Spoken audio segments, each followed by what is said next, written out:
Our federal government, decided by the Constitution way back when, is split into three different parts. So we have our executive branch, our judicial branch, and then our legislative branch. So starting with the executive branch, which I think is kind of where most people are familiar with the federal government, we have our president and our vice president. And their main role is, other than representing us, is implementing and enforcing the laws. So they decide kind of how far a law will go. They clarify them. They can also veto them. And they also decide who their cabinet is. And so the cabinet is when we hear things like the Department of Education, Department of Transportation, and they're the people who lead them, so the secretaries. The last thing the president does is he or she or they decide our Supreme Court justices who serve for life. So it's super important when we vote for a president.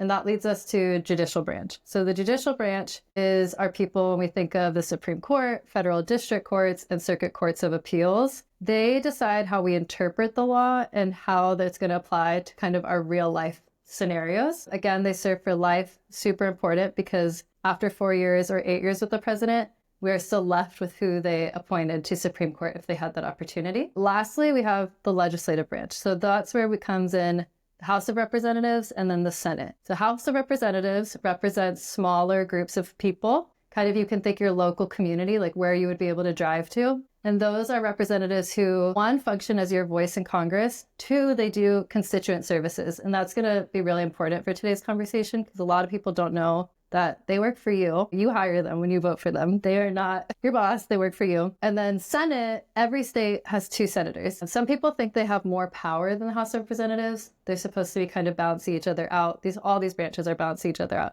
Senators serve 6-year terms. Representatives serve 2-year terms, which is going to be important in our conversation today too. And they help us advocate again for ourselves, do constituent services. They're in charge of federal spending. They decide if we go to war, even though sometimes people think it's the president. It's not. They decide appropriations, and they are the ones, I think, for us that are most accessible to keep accountable. So again, we have executive branch, judicial, and legislative.